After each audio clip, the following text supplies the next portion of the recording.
Yu-Gi-Oh! Mint.com is now TradingCardMint.com. Please check out their selection of over 20,000 cards with prices cheaper than TCG Player. What is up, guys?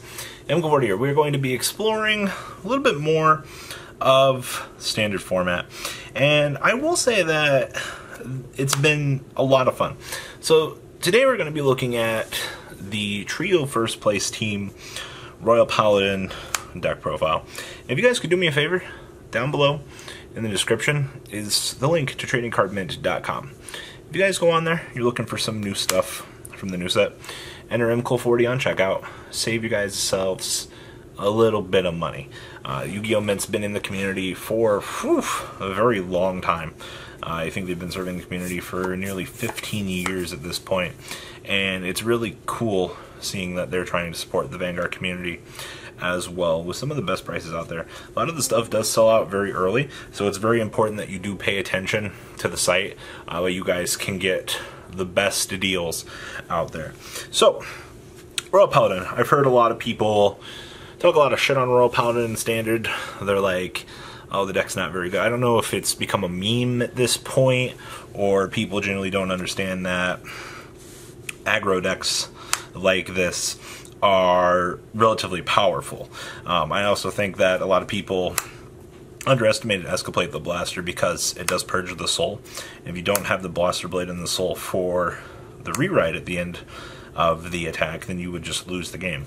And I think a lot of people have discounted that as to the card being particularly shitty, but that's not what we've noticed. Actually, we've noticed a lot of the OCG players have been looking more towards Excuplate as a means to, you know, battle wipe the field, and of course get that additional attack off. And it's not like you can't reclimb the ladder on the next turn, but getting that battle finish in to kind of finish off your opponent was literally something that we've always needed. And it's not like this deck doesn't have random means to, you know, soul charge a random Blaster Blade along the way in case you do miss it. And of course, you know, with Force Clans being Force Clans, being able to load up power onto those additional circles, even the Vanguard, depending on what you're doing with swings with these particular cards, being able to just overpower the opponent was something that Royal Paladin has always been really good at. So, digging on into this. One copy of Excuplate the Blaster. Don't be stupid when you are playing this. This is one of those cards that is going to reward you depending on the situation you need, and it's not like you're going to be ditching it for all means at all points in time. It's just kind of something that's like, yeah, you're playing Royal Paladin. If you soul charge it, you soul charge it. If you don't soul charge it and you draw it, it's just kind of there. We're not playing the additional support to search for it, but you are playing this powerhouse to clear out games. So it's very important to understand that. Grade 3s, just 3 copies of Soul Saber Dragon. Honestly, 4 feels very clunky with this. This is your deck's secondary finisher.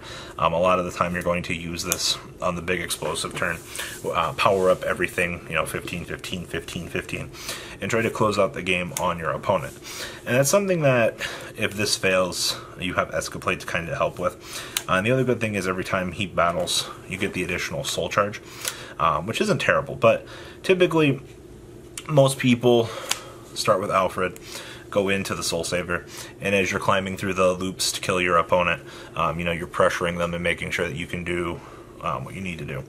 Now, with the 4 copies of Alfred, calling out the Blaster Blade isn't as good as I want it to be 95% of the time, but you're playing an aggro deck, so getting that Blaster Blade out of the deck, getting the means to kill something if you really need to, Soul's not a problem with this deck, not at all. And you're using this to pressure your opponent. So like I said, go with this, go into this for the supercharged columns, attempt to kill your opponent here. If you whiff, you have Excuplate as a backup plan. Now, you don't get the full defense that you normally would with striding with this, but that's a whole nother ballpark. So 8 grade 3 or 7 grade 3s, 1 grade 4. I think honestly is the perfect ratio. You don't want to bog yourself down too much, and that additional Soul Saver is it's not that good. Now, for the grade 2s, 4 copies of Blaster Blade. If you want to unload your hand and be cheeky and get that crit +1, it's worth it sometimes, but you're mainly going to use this as a control card to kind of clean up what your opponent's doing. You're also going to use this as a means to make sure that your deck is able to do what it does. You're Royal Paladin, you're an aggro deck with control built in. You need to take advantage of that, and sometimes rushing balls deep is not particularly a bad thing. Now, 4 copies of this guy, and I know in the deck profiles we've done with Austin doesn't like this, but when he attacks, if you have 3 or more rear guards, this guy becomes a 15k by himself. If you've got an 8k behind him, you're sitting at 23. Now, hitting those number lines in Standard is really good. If you can force extra shield value out of your opponent's hand, at most, I mean, you can burn a 15k off of this from your opponent, and if the situation is getting even worse for your opponent, I mean, you get more value. Also, I mean, with Soul Saver, this is a 30k line by itself without a booster. So it's all about getting maximum value for your resource pool, and this capitalizes on doing that. So punish your opponent as much as you can for the aggro ability. Now, of course, your Royal Paladin, what are you without Akane? Getting that Flogel call to set up an additional column for Counterblast 1 is insane. And then, I mean, giving her 3k is pretty cute.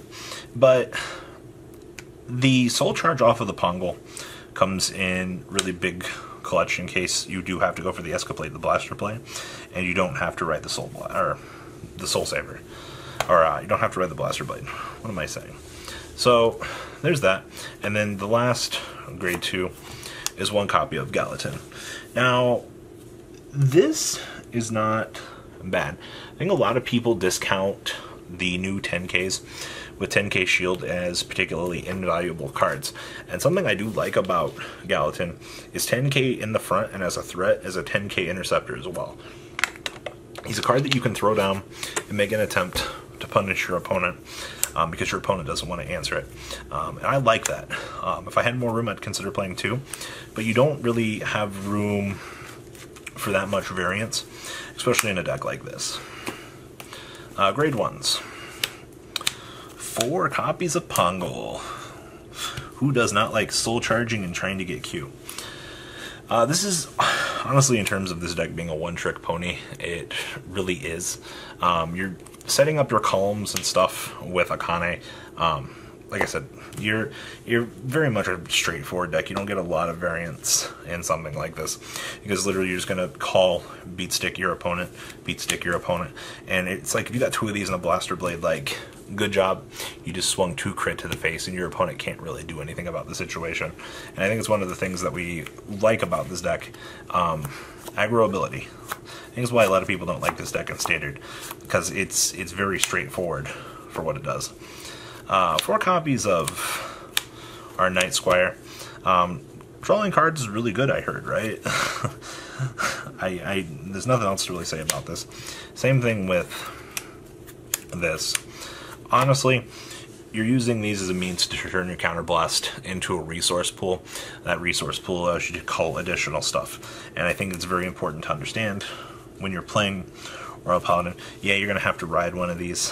I mean, we are playing 12 grade 1s, so do understand that, like, you don't want to always see these, but in the situations that you do see them, they do net you additional resource cards. That way you can punish your opponent a little bit more and make sure that you don't fall out and lose the game. Starter, the only one that we have access to in Standard is this. Triggers aren't all that spicy. We're playing 4 copies of Flogel, 4 copies of Epona. So on that standard 8 crit, I've seen some people trying the 5 draw builds, but you're hitting relatively big numbers. Hitting the additional draw trigger doesn't really do anything for you because you're not trying to be that defensive tyrant that the other decks are. So at least in this stage, like, you're getting maximum value and punishing your opponent for it. And then of course 4 of the draw trigger PGs. Then of course 4 heal triggers, rounding out this deck profile. Like I said, honestly, Royal, it's very straightforward. There's not a lot of skill involved with playing the deck, but in terms of what the deck does for the powerhouse that it is, it's probably going to be the easiest for somebody wanting to play the game to just jump right in. So guys, please check out our friends at tradingcardmint.com down below. Enter MCO40 on checkout. Save you guys yourselves a little bit of money. Alright guys, I'm out. Peace.